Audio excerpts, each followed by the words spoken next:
Recent reports suggesting that Deputy President Paul Mashatile is working with shady characters who are allegedly financing his life of luxury. Deputy President Paul Mashatile says his clean record of over 4 decades speaks to his leadership. He says he never stolen from anyone or been involved in acts of corruption. Oh yes, I don't steal. I've never been involved in corruption. You can check my history of the last 40 years in the ANC.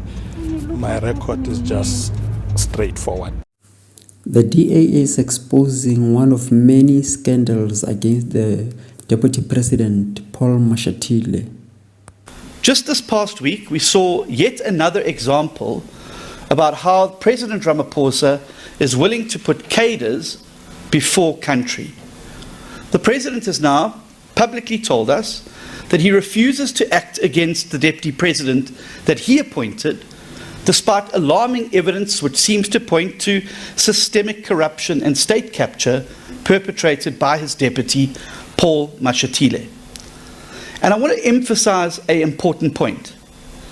The position of Deputy President is a political appointment. And that political appointment is made solely at the discretion of President Ramaphosa.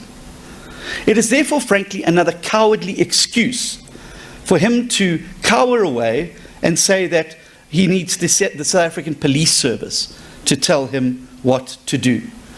I've read the Constitution.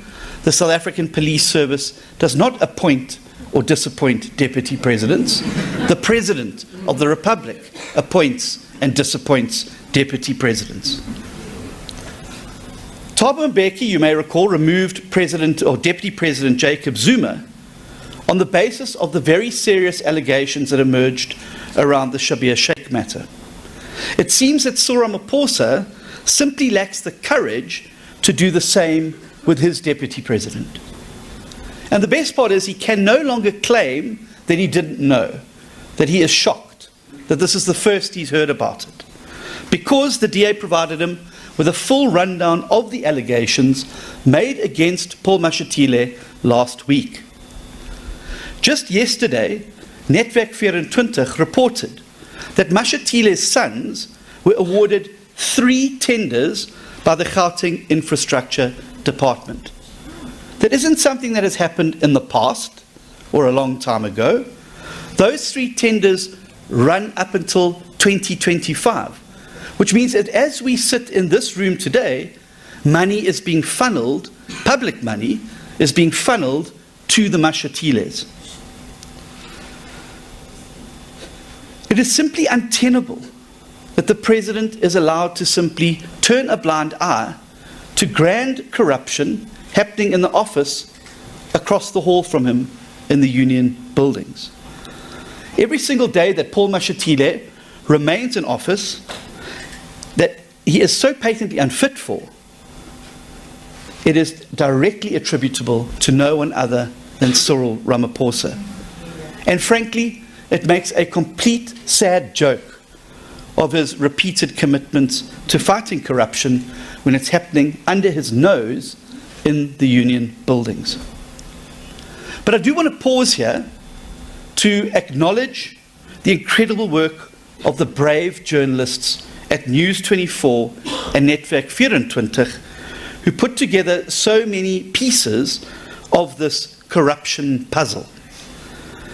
Can you just imagine what an outrage it would have been if the work of Woodward and Bernstein in the Watergate matter had simply been ignored or brushed away? So why should it be any different when it comes to the work of Cowan, Karim and Wessels on their project of Mashatile Unmasked? And that is why the DA is not going to rest until Mashatile is held accountable, and we look forward to announcing some further action in this regard in the coming days. But what this whole sordid affair confirms is that the DA's task after the election is simply this: to fix what the ANC has broken.